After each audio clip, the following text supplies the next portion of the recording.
Noon, good morning, good evening from wherever you're joining us. Apologies for being a couple of minutes late. That's life in the digital age. We had some technical difficulties, but I'm so honored to be here with a person that has been a collaborator and friend and inspiration to me as a thought leader, as someone who's thinking about what we're calling digital justice right now. And we're going to get into what that definition means. And he just found out that he's part of the Undivide Project's origin story. Mr. Jonathan Moore of Rowdy Orbit, an activist and entrepreneur in Baltimore, wonderful Charm City. Welcome, Jonathan. No, thank you for having me. It's this has been an amazing journey, and you educate me on the world. I appreciate you. Look, it's all right back. Someone was asking me about readings and people and who inspires my thoughts. And I think what they were looking for was something academic or technical. But the reality that you and I both know being Black founders is there's not a Monica. I don't have a Monica. Yeah, I have to be Monica for me and other people. You don't have a Jonathan Moore. You have to be Jonathan Moore for yourself and for other people, yeah, right? Um, you know, and yeah. I mean, I've learned to pull from other people from different industries that are crushing it, but also listen to people in unexpected places. And one of the most unexpected places to listen to someone. I remember when I was working in New York in advertising, and there was a guy I used to pass all the time. And being from Baltimore, was like, man, bum, get a job, get a job. And Mhm. I come out of his grocery store, and one time he just really laid into me. I don't know why, me of all people, but he did. And from that point on, we used to sit down and just have lunch together. And it helped me to realize that knowledge comes from unexpected places, and you just have to be open to listen to it, and just allow it to pour into you. So, like yourself, I pull in from a whole bunch of people. I'm inspired from a lot of different people that I keep in contact with because, like yourself, they introduce me to new knowledge, new language, and new ways of thinking, which is vitally important to just knowledge based growth. Yeah, and there's creativity and knowledge in unexpected places, Yep. which gets to how I met you. Speaking of unexpected. Yes. So this journey started with trying to connect a part of Baltimore that I later learned through legal research and we talked about was intentionally divested from internet access. Yeah, it was. I was talking to someone the other day. I'm like, I don't know how I met Dustin Liu, but that was the start of everything. And Dustin was the one that took us to volunteer at NYC Mesh, which DC Yep. chapter and the ISOC DC chapter paid for to learn out how this thing could be done. But before you and Dustin, the way I learned about it was the infrastructure cost. And I was walking around with one of the guys who had this one specialty tool that only a small amount of people had this specialty tool to lift up manhole covers. And we were going through the cost of a 4 block fiber pole. Yep. And when we looked at the money, I was just like, that no, there's no possible way that you can do that. And there's no way that you can negotiate that cost. And then when I met Dustin we were talking about it for a while. And then when we started training the youth, we actually saw the reality of how we can make this happen. And it was kind of like, ah, okay. That's another way to do it. And that's how you learn. It's just like people who are subject matter experts in their field and they know Yep. how to problem solve and to think things through. And so, because of you and Dustin, it's like I learned that I didn't have to do it the traditional way. There was another way that we could do it, but also to make sure that the community was involved in what we were doing. And what happened with that was beautiful because young people ended up being those who received the training and helping to make it reality. You had always championed for and done work with returning citizens, and you incorporated some of those in there. And I ran into one of the guys that worked with us early on. I don't know if you know, working at the Renaissance Baltimore, and I was speaking, and somebody popped up, and it was one of the Oh, people that, yeah, that oh, you trained and that we worked with on putting yeah. up those nodes and finding funding. And I learned all of those things from you, is that communities can lead. And when we look at communities and should lead, Yeah, because I think it's vitally important because I think that well, I know that often based on the social economics of the community, there's a bias. And because you pay attention to the media and the deficit narrative, which becomes, the drowning factor, it becomes individuals' reality. But people tend to overlook a lot of the geniuses that are in these communities because they look a certain way based on what they saw in the news or in some type of cycle. And our goal was to always focus on making sure that we find the black and brown geeks in the neighborhood who wanted to have a voice to do the work, where we can create this bubble where they can still be geekish and still listen to Baltimore hip hop. yeah, and you shouldn't have to. If they were born in different bodies in a different neighborhood, the conversation would be about, oh, look at these Renaissance men and women, these thought leaders, right? But you can be all of those things. And then coming to the understanding, we're in this age of unpacking all kinds of difficult history. The reality of it is me and my students, as we were learning and preparing to work with you and figuring out, remember, we realized that Sandtown was once its own incorporated Black space in Baltimore that tells you something about what it used to be and what it could be, besides what we saw on The Wire and all these. It's like, why wasn't the fiber pulled through that neighborhood when we were doing other parts of Yeah, Baltimore? Why is it okay to have a lead factory? Because that lead thing is still there, and yeah, we it wrote is. complaints about it. When we're talking about digital justice, Hmm. it is rooted in this idea that some people are intentionally cut off, either because society has decided they're not worth spending the money to connect, either because of law enforcement issues or bias related practices or redlining. They were intentionally not connected because of racism or because of xenophobia. And then understanding that people can't get good information about the kinds of public health, disaster, climate risk. They can't get good information to public resources, everything from job opportunities to social security, to any of these benefits, if you're not connected to the internet. So you divest people from all kinds of things. So this does become a justice issue. And for me, being in the community with you and looking at all of these things, where investment should be flowing into that neighborhood. Like, there should be someone from the EPA out there, if anyone from the EPA is listening, should be out there looking at that lead factory and at some of the infrastructure and doing soil testing, because that really should be an environmental justice community of concern, and people should have those resources. But the beauty of it now is, because of all the work that you were doing when we met and that you have been doing, is people have an opportunity to advocate for themselves and to make these stories known.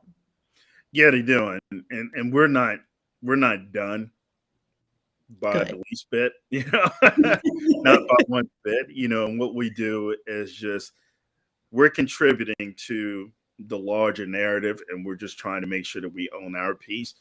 Because the one thing that I'm learning and learned, and just by talking to you, is when you start to add investment, who stands to lose because of the divestment? And what are the economics based on that? As well as when we start to talk about the health implications from the lack of knowledge and a lack of resources, well, then who stands to benefit from that? And one of the things that we started pushing was, as far as language, is to really keep our eye on the ball, is community sovereignty.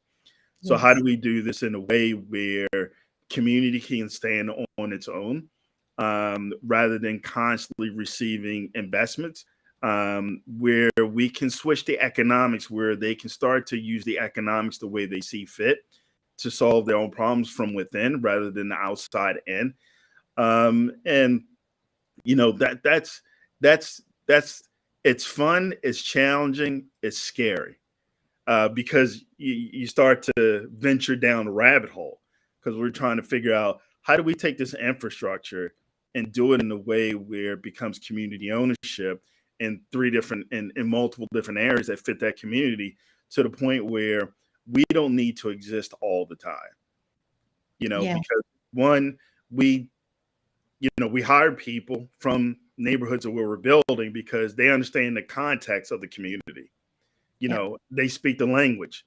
Nine times out of, well, a majority of the time, they're like second or third generation in that neighborhood. And so, the woman or the elder around the corner has helped raise that child at some point, and has been a resource or a safe space for those individuals. And the best part is when we're walking down the street with somebody from the neighborhood, it's like walking down the street with the mayor, you know, Yeah. and it may take us 20 minutes to go a block because they're shaking hands. They talking about everything else. And they're, Checking in on people. "Hey, how you doing? Tell your mother and your father to call me." I guess, so it's real community growth, and um it's real community reconciliation, and community bonding. That is cool, that it shows you the much larger picture of what we're doing rather than just focusing on the transactional piece of infrastructure. And we realize that if we come into a space, we may be the virus that's coming into that space. So if we leave the asset to the people that actually live there and lessen our footprint, now we don't have to worry about trying to infect the community with our self-imposed ideas. So instead of them working around us, we're working around them. Yeah. And so when we're talking about how we work the Undivide Project, when we're working with communities, it is that piece. It is, how do you responsibly enter into a community, and it's with their permission and with their leadership. And then Yeah. how do you responsibly leave the community? Because we are not here to create an organizational development scheme or an income scheme that relies on the community constantly needing our presence there and our assistance. Technical assistance should not last forever. So how do you allow a community to reclaim their narrative and then take the project and make it their own? And I think that reclaiming narratives is a huge part of this. And storytelling is a part of this because of what you were saying, like the media, television shows. I'm not a fan of using terms like implicit bias, like all of the isms that are thrown at different communities create a narrative They do. about it. And They do. I feel like a good part of this work is watching communities reclaim their narratives and their stories about who they are. So, I mean, the one way that we go in is that we work with our mindset first. And so we're working with a model that, I've been developing and toying around for a while. And there was a woman in South Baltimore in Brooklyn. I was there with Hopkins students, and we were there on the weekend to help do a community cleanup so they can get back and everything. And this woman named Melanie Thomas, I will give her all the credit in the world for this. She said a phrase that just rang true, and I was like, "Ooh!" And she said, Tell us what she said. "I know I'm doing the build up." Okay, I'm sorry. Yeah, no, sorry. But it was, she said, in honor of community. And I was like, "Oh, I've never heard that before." And so to be in honor to community, we make sure that we go in with a strategic mindset that the individuals from this neighborhood or the organization's neighborhood, we look at them as assets and stakeholders. Yep. Okay. And so if there is an economic opportunity to make sure there's a level of sovereignty, and we're focused on hyper local workforce development, now we're focused on an honor of community, because there's context that's been there before us, Yeah. and there's going to be context that's going to be there after us. And so instead of putting a new thing into the community, how do we make sure that we adhere or advance or skill up or go to the next level of what's already in place? And so I've been working on the model since she told me that name, in honor of community. I'm like, okay, from now on, we're going to go in on looking at community as a long-term strategic partner. Yeah. And when we start to look at them as a long-term strategic partner, how do we make sure there's certain pillars that we hit? How do we make sure we understand the community context and not waver from that? How do we add to? How do we look at hyper local workforce development? How do we, instead of taking from, how do we add to?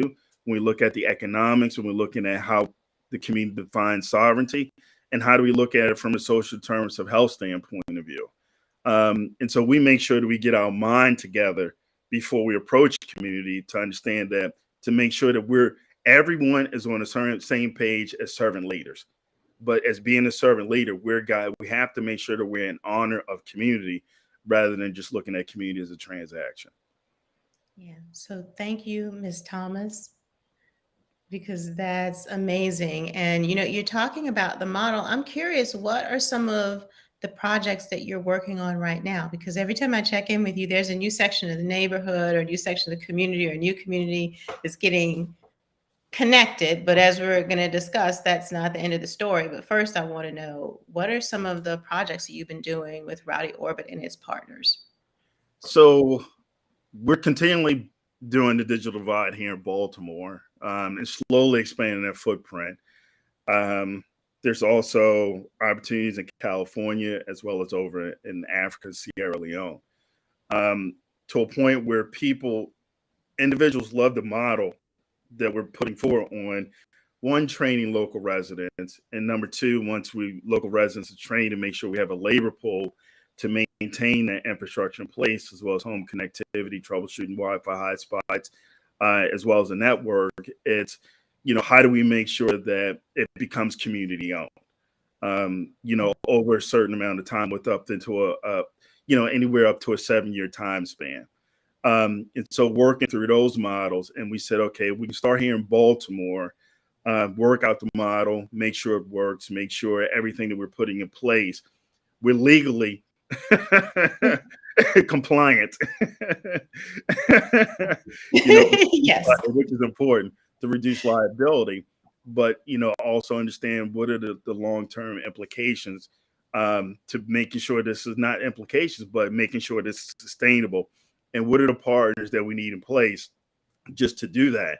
And we're seeing that our lane it was like this as far as digital divide. Now it's starting to get like this, to a point where it's like people are just like, okay, we want you to train, and we want you to figure out, what does exit to the community look like for our organization, and so we need you to figure out that model based on their need, which is great, because we started out connecting people, and we're still connecting people, but it's starting to get more narrow focused and very specific. And so we're starting to get a lot of requests on, help us, what is this exit to community thing that you constantly talk about, and you talk about this community sovereignty, what does that look like? And so we're playing with like two different models right now. One is around work on cooperative, being a last mile provider, which, that's pretty understandable, but also, like I said, giving shares to community members that pull from a certain point of presence, and then being able to turn the organization into governance.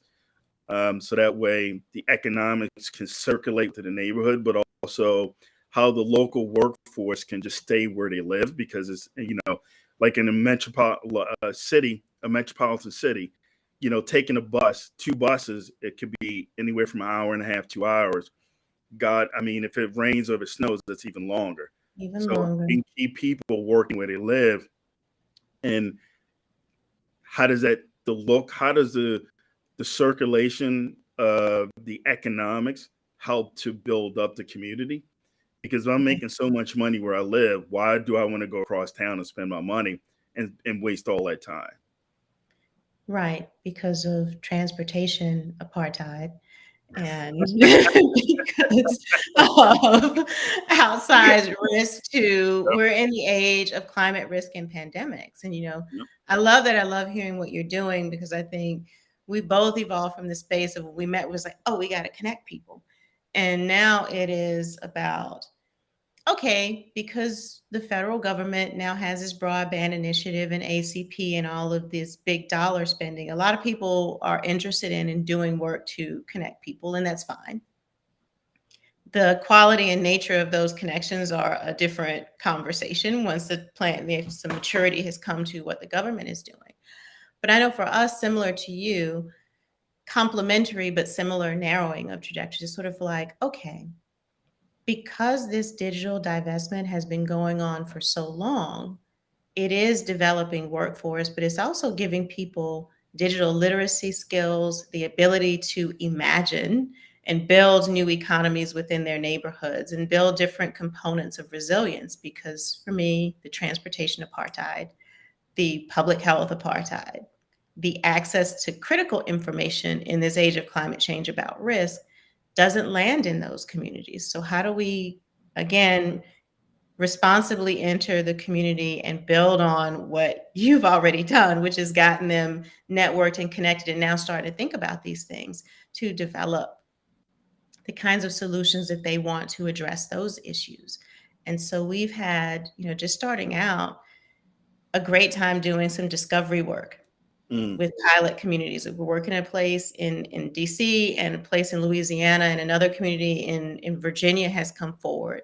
Oh, And wow. what we've realized is like, look, you've got two critical populations, two critical BIPOC populations, people who are in isolated rural areas who are experiencing these things, but their narrative and their struggles are even lesser known because of a larger ignorance of what happens in rural communities, as well as people in urban areas that experience some of the same things we talked about in Baltimore.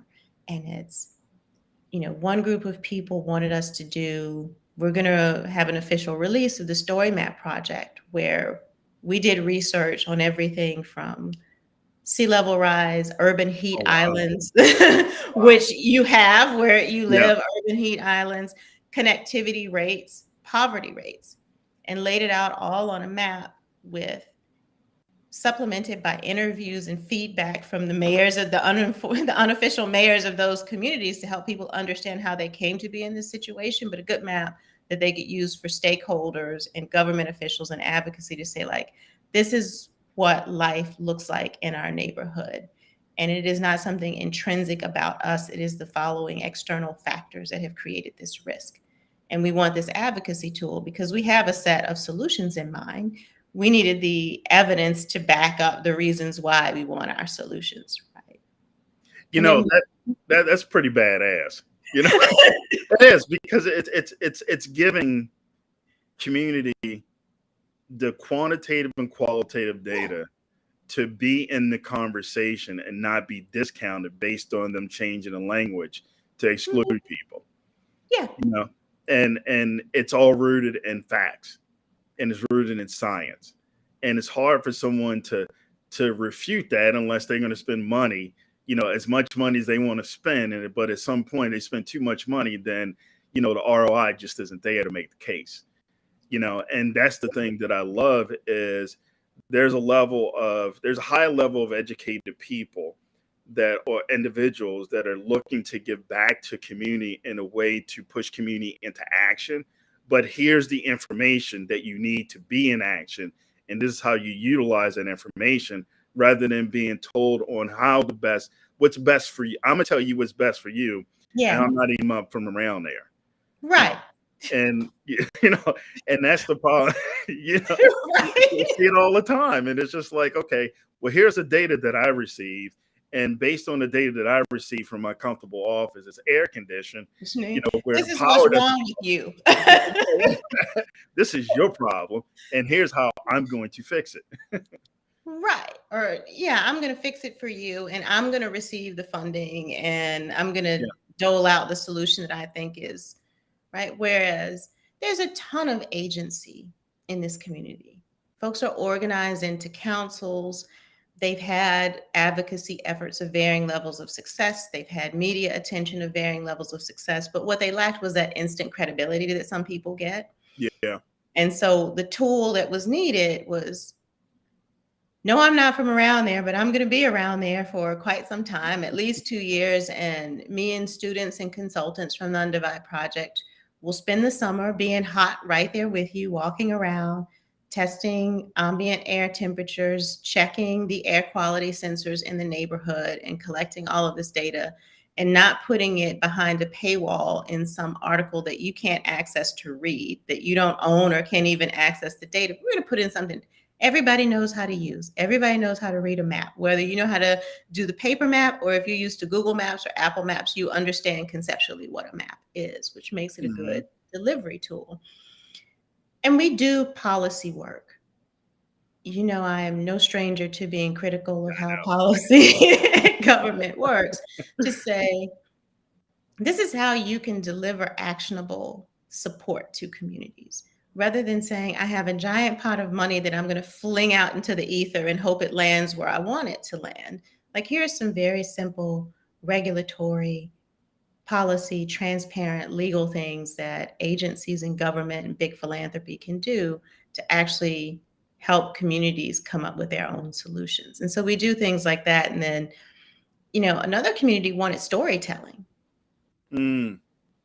to understand. And my students did a wonderful job of putting together some micro docs, because one of the places that we worked in this summer had been a space that had been divested and dumped on since the 1800s. And so what the kids did is went back and dug up and says, this is not a present day issue that just spun up. This isn't a redlining issue that's only 40 years old. Like, this attitude towards this group of people has existed and manifested in detrimental action against this community over the course of centuries. And we need to acknowledge that. And we really need to come to the table with them, because they hold the history and they hold the health and economic and opportunity outcomes of this history.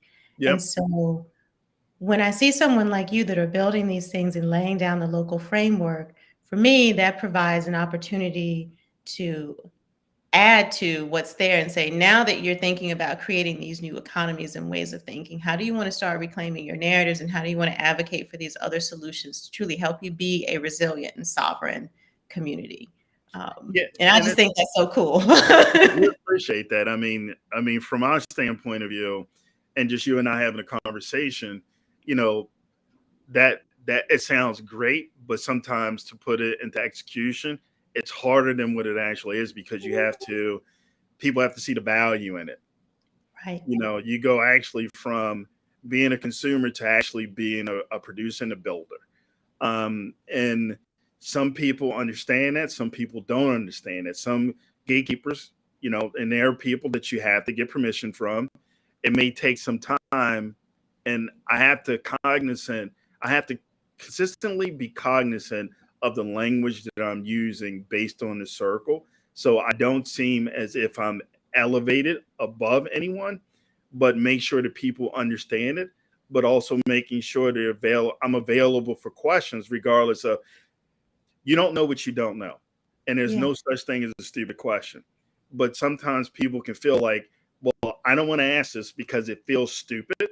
And so you have to create that safe space to allow that you're open and willing to have that conversation with them.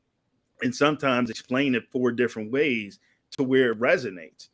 And it's a lot of people don't have patience for that, because their grant is only due this much of a calendar, of that much Right. time. And so I got this much patience. But I want to make sure I make this much money, and wherever their funding is coming from. And so we have to make sure that our patience and the way that we explain ourselves supersedes any type of funding. And so that's why it's important for us to get our mind right first to enter Mhm. these spaces, because, it's like, you start talking to people about the internet. It's just, I have friends of mine who we always had the internet. We turn on the light switch, we go in, jump Yeah. on Wi-Fi. It's never been a problem. And then I'm telling them what I'm doing. They're like, people just don't have internet access. Yeah. Right. And then it's just like, well, then you're trying to explain to community why this is important. And they're just like, okay, well, then I can just use my phone. I can do this, I can do that. And it's just, you have to constantly switch gears to meet people where they are as far as their education, because there are people that who can always afford it, who always had it, and they just Mhm. know it just works. Some people think that the internet comes out of this white box or this box that's on the table, and that's where the internet comes from. Yeah. And so it's just it's having those conversations, those knowledge-based conversations, to build trust, to build confidence, but to also let people know that you can understand this. You may not understand the deep technical aspects of it, but you can understand what it means from you. But how do we move you? How do we help you or guide you in a way where you go from being a consumer to actually using this? It's now a useful tool. Instead of you technology using you, how do you use technology to better your Mhm. situation wherever Yeah. you are? And sometimes that's the hardest part, Yeah. because when we connect people, it's depending on the demographic. If they have kids, it's all about education, Mhm. because that's the narrative they've been told. If they're a lot older, it's about watching their streaming shows. You know, if they're kids in the middle school, high school, it's all about gaming. When high school, Yeah. it's like, okay, well then, it's like, okay, well then, some of the conversations that we have in between with individuals is, how do you leverage this to actually build something and do something with it, or how do you use it to research, but also watch out for the minefields and watch out for those Grand Canyons. And so that's why we're also trying to work with the organizations on how do we bring in digital navigators, because now that's their job, is just to educate individuals on what this internet means to them, what it could, Yeah. less, what are the do's and don'ts, how can you use it for basic things, but how do you use it for the long haul? Because I honestly believe that, while we wanted to give it to the community, we follow historical documentation that anything that starts in impoverished communities has a way of gripping and growing and becoming culture. Yes. And so, exactly. Hip hop, food. I mean, you Food go down anything, it has global implications. implications, right? And so we said, okay, well then, if we put this in low income neighborhoods, because people in low income neighborhoods, they know how to make a way out of no way at all. Yes. That's embedded in you, you know. And Right. so, that's just that you know how to get You to. must innovate to survive. Exactly. Yeah. Exactly. And so we said, okay, if this becomes community, let's find a way in a position. This is my utopian thinking. Let's sit back and, how will community involve infrastructure that has cultural implications on the world? Yeah.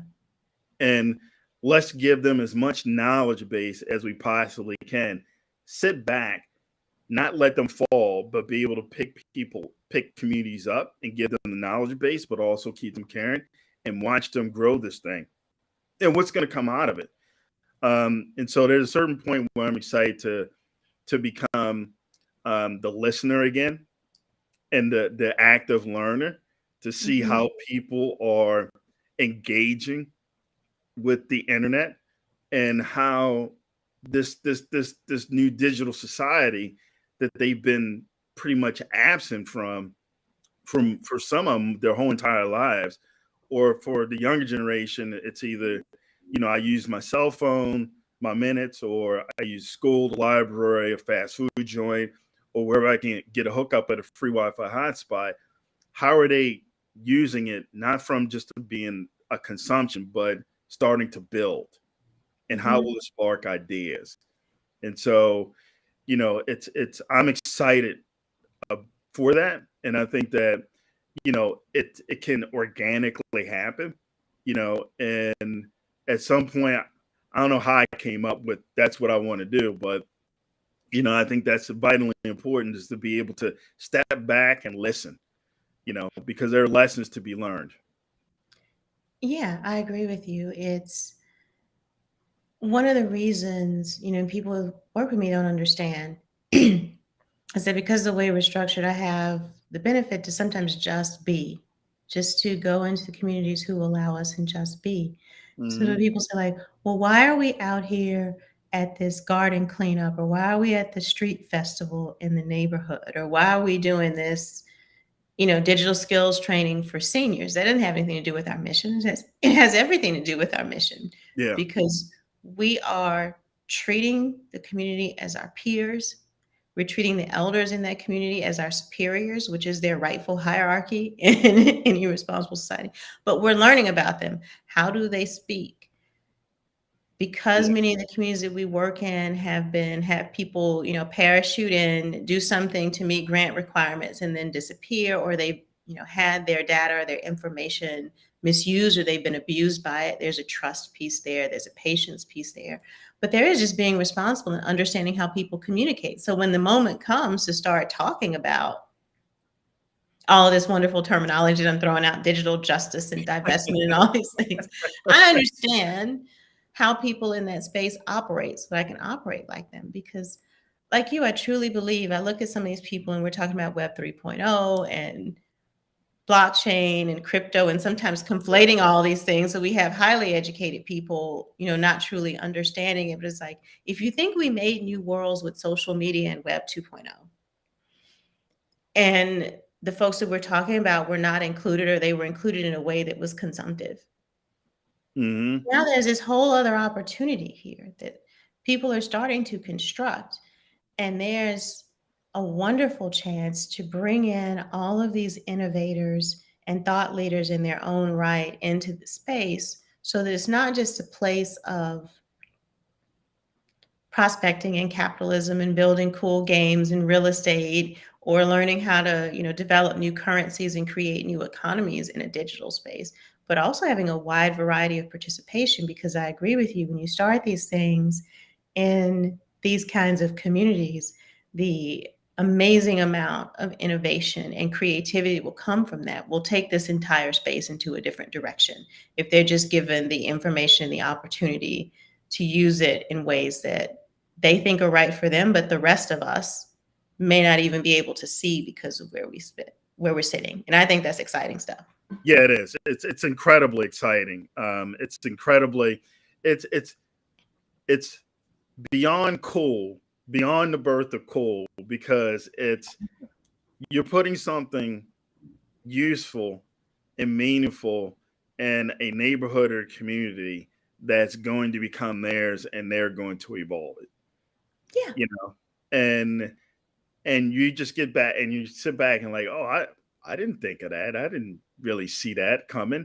And it comes from a lot of times when we're training individuals and they start to understand what they understand internet connection. Yeah. And like we had people from that lived in the neighborhood. They're like, no, we can't put a free Wi-Fi hotspot here. I'm like, why? Because they're like, okay, because it's unwarranted traffic. They said other things, but I'm just cleaning it up Mhm. for the sake of conversation. You're But if right. we wouldn't if we wouldn't have had that level of understanding in community context, parachuting in, we'd have thought we banging our chest. We doing it good for the community. We getting a free Right. Wi-Fi. We getting an access point here. Well, then we ain't doing nothing but inspiring theft.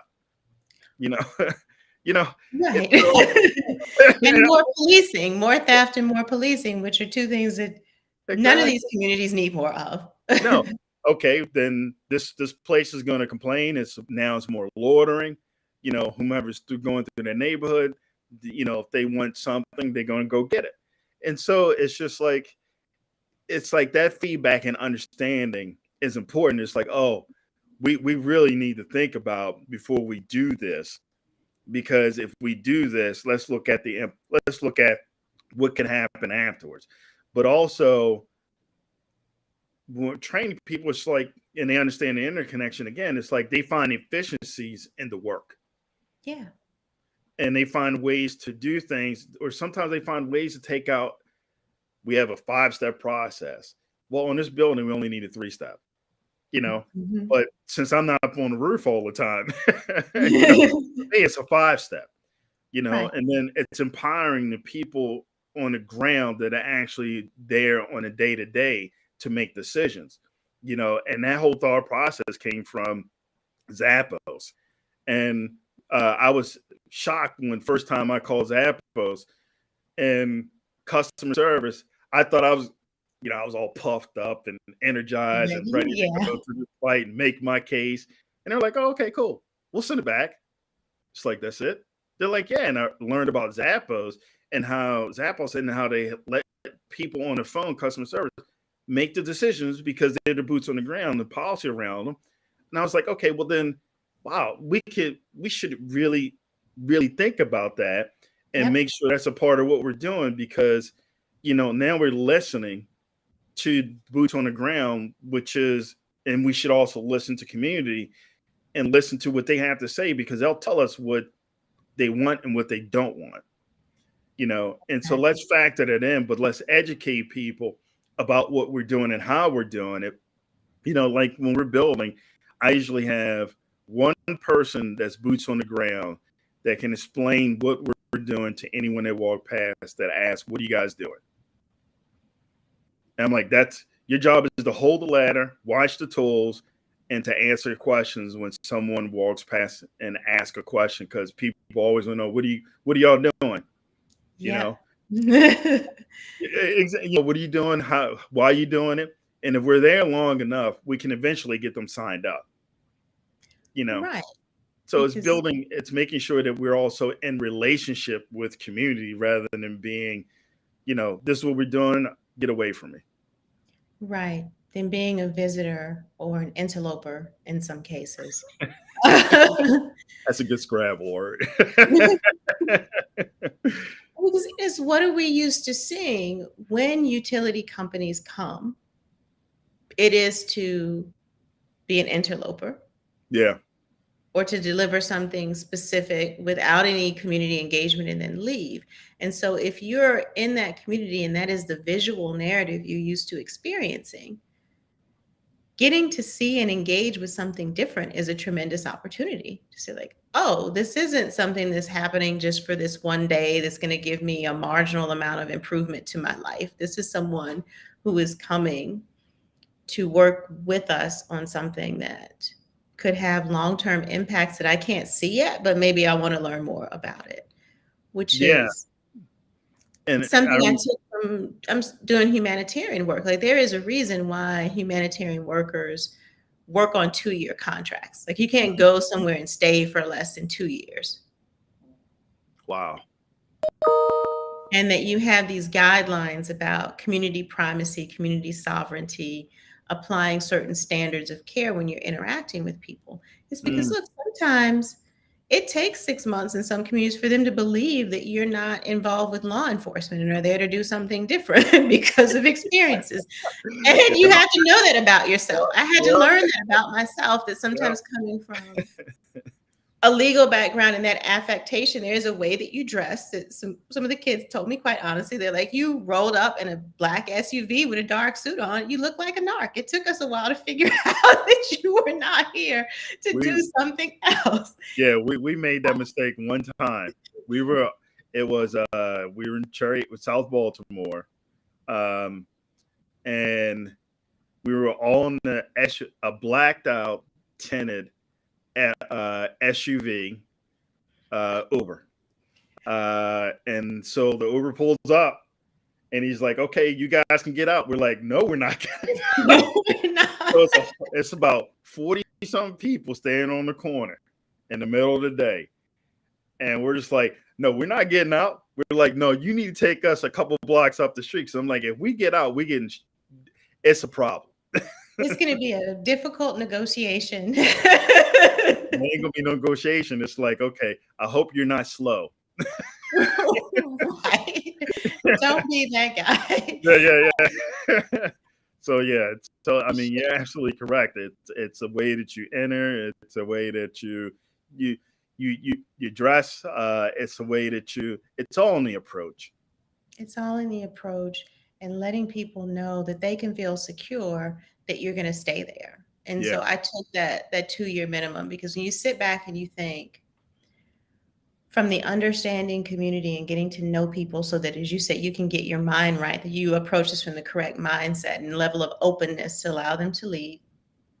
to having people to start dreaming again and want to buy into it, because some of these are, for some people, moonshot ideas to move from I've had so little given to me to now I Mm, can have all of this and it is of my own construction, to actually actualizing projects and outcomes and tools that the community wants to use. It takes time. it does. And It takes a lot. It takes a lot of time, a lot of patience, a lot of praying. a lot of Um, praying. You have to say, I'm not going anywhere over and over again with different yeah. intonations of the voice depending on who you're speaking to. Because Yep. some people want you to leave and you have to say, I'm not going anywhere very firmly. And some people want to work with you and want you to be there and are scared you're going to leave, to be quite honest. And you have to say, I'm not going anywhere from a different standpoint. Lots of praying, lots of saying that over Yeah. and over again. Yeah. Um, That's why we set up to hire local individuals, because at least, say if I'm not there, the knowledge base is, and I think that's vitally important, to building up community, especially with this everything related to infrastructure. At least they'll have someone that they see. I always say in between either bus stop, store, grocery, wherever, they can always ask a question because they have that relationship, you know, yeah, versus if I don't know you, and we don't have that relationship, then, it's like, are you the press? Are you, why are you asking all these questions? Are you trapping me? Blah, blah, blah. So it's like, okay, if we have somebody that's there that is recognizable in the community and knows people and can point to, well, because you got to answer this question. Where do you live? Oh, well, I live over here. Are your parents such and such? Or is your family connected to this? And if mm-hmm. you have a direct connection, then it builds trust. It's like, okay, well, then I may not know you because I'm not used to being over there, but I know your family. Mm-hmm. Well, I know somebody in your family, and that plays far, and it shows that, okay, well, then the work that you're doing, you're going to be here because you grew up around here, you're not trying to move from here, and you love this community, and your family's from here. And so Right. if you're going to do this for your family, then you're going to treat me as well as you're treating your own family. And so that's why I Exactly. love you being in the community. And so we said, and taking that approach and making sure that we're continuously there by having a local or hyper local workforce ensures that, you know, Jonathan may not be there, but such and such who works for Rowdy Orbit is there. And you're going to see them on a continual basis. Therefore, you can ask them a question because you may not want to pick up the phone and call somebody and blah, blah, blah, and whatever. But you know that the presence is going to be there and it's going to help you feel comfortable and as well as a lot more confident. Yeah. And that's where I want to go. Right now, our first step is making sure that everything we do is in a public space, Yeah. so that anybody from the community can go and download reports, maps, videos that we took. They want the back end data. We can put it in an Excel sheet and hand it off to them. And then the next step is skilling people up so that we can hand off and they can continue to do the activities themselves, which is great. And one of the things that I want to put in is always doing, even if it's just brown bags with young people, saying, do you know this could be a job? Do you know you could be a data scientist? Do you Yep. know next level cartography isn't just making cool looking maps that you see in the Smithsonian, but there's a whole geospatial analysis, community industry that you could be part of, making good money. And you could do this as a role. And here's how doing this project with us leads you down this path so that they can start getting experience and we can hand off to them, thinking about your model and the way you do things. Again, inspiration. But, the first step is everything is right there, publicly available, transparent. So all those questions we asked you, all that roaming about we did over the summer, like, here is the thing. It is, you can download it if you want to. When I was talking to you about these sessions, like when you go to our YouTube channel, you can download anything you want from the YouTube channel and cut it Mm-hmm. and redistribute it. Anybody from the community that we've trained and has a skill set to do it, they can take it. If they want to use it in meetings, if they want to advocate, or if they just want to look and see what we did or what we're talking about, it's there. Is one of the places that we're at, but most definitely where I want to go is to leave the skill set in the community, allow them to have access to some of the roles that we all have. So if they want to create an Undivide project, they can create one. If they want to just continue doing these projects, they can create it. Because the goal is also to not always be in the business of connecting people and teaching about digital divide and digital justice and climate justice issues for communities to be able to do it themselves. And then, you know, you and I can go and do some other kinds of entrepreneurship in Web3, and they can have these things for themselves, right? Yeah, well, it's also catching up on sleep. That's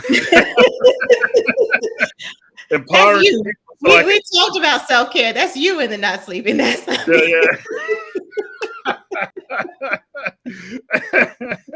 I have gotten better. Yeah, I'm glad you hear it. I think it's vitally important, because I think that, you know, what we're doing and everyone else is doing is you're leaving the language open up the door of possibility. Mm-hmm. You know, and now that I know what this is or what this can be, you know, now I can use whatever resources that are available to me to go achieve it or put myself in that circle, either virtually or physically. You know, for some people, it might be virtually, and it might just be opening up the doors to, well, not only does this happen here, but it happens around the world, and it's a Yeah. global thing. And I had no idea until, you know, I started to do my own independent research, or I started looking online, or I started now by being in a circle and understanding what that's about, I can ask questions that make me feel confident to be at the table, you know? Yeah, it is. We are both in the place where we're working in some specific communities to pilot and get our processes and our models refined to where it's transferable. But, Yeah. you know, I've talked to people in Ghana where Wi-Fi costs something. It Mhm. reminded me of back in the day where you had to get prepaid digital phone cards to call. Remember back in the day before unlimited plans were affordable and you had to get those phone cards? That's what they're doing to Oh, get on yeah. the internet there. Or in Indonesia, where, look, we've seen the pictures, like incredible climate risk. About a quarter of the population, no connection of any kind. Mm. And another huge subset of the population entirely mobile dependent. So we're making decisions based on minutes. And Mm. in a couple of weeks, I'm going to Costa Rica to talk about environmental justice and digital inclusion. Large parts of rural populations, similar to our rural populations who are responsible for the, you know, critical supply chain role, right? Responsible for the feeding of the whole country, without access to the kinds of technology and economic opportunity and education that could help them not just be more efficient for the sake of the many, but also to have this community ownership and sovereignty that we're talking about and this kind of inclusion that we're talking about. So it is, you know, any of our organizations or any of the many organizations that are working on digital divide issues could have satellite offices all over the world and partners all over the world, because it is a circle that keeps repeating itself. And Yeah. so how we come to some better social contracts and international principles around that is another conversation that needs to be had. But Hmm. the US is and should be the leader in this. So I think working in US communities and figuring this out is a great starting point. I don't think it's the US. I think it's the people that reside in the US. Yes. I'll take that. Yeah. I just want to add a little bit of clarity to that, because I mean, if we rely on the US, it's like, okay, you know, the institutional structural barriers will take over. Mhm. You know, and limit capacity as well as relationships. You know, but Yeah. I think that in this digital age, which is amazing, and you know, I'm even though I'm in it, I'm still learning more about it. Yeah. You know, it's just I'm learning how to not be a consumer, which is a different mindset in myself. So I'm learning as the community learns. But I think that this new global world that we live in is absolutely amazing. And I think that the youth that grow up in this global world is just Oh, it's phenomenal. Yeah. When they activate and the things that they create, it is astonishing. Even just in the broader social justice space, their ability to get recognition and reconciliation using these tools is inspirational. So look, we have a couple of minutes left. It's funny how quickly an hour goes by when you're talking with great friends about, important topics. Tell us where we can find, speaking of digital, like where are your socials, your website, where can we find Rowdy Orbit? And I'll remind people where to find the Undivide Project. And then I'm going to leave with a challenge question to the audience. All right, where can we find Rowdy Orbit? So Rowdy, you can find it on our website.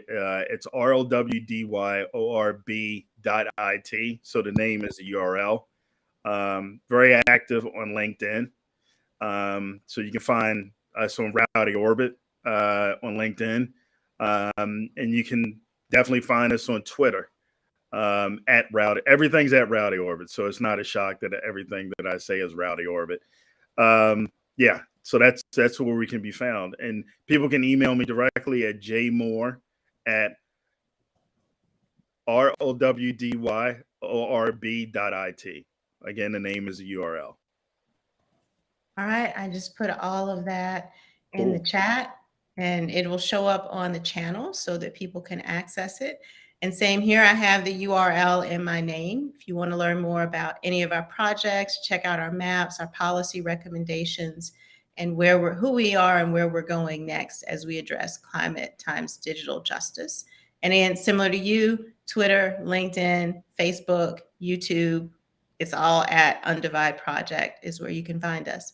So now in this last minute, for those of you all have been listening in, thank you so much for coming, listening, participating, hearing our origin story, learning more about our friendship, our work, our collaboration, and the grand challenge that we're taking on is about how we can center or allow communities to lead. So my question to you is, as you leave this space with us, ask yourself, how can I use my assets and my resources to center communities and allow communities that I never thought of working with or coexisting with to lead as we address some of these grand challenges? How can I use my resources, my privileges, my opportunities to center and allow communities I never thought I could work with or coexist with to address some of these grand challenges we're having in our society? Thank you all so much, and I will see you next month on our next live stream here.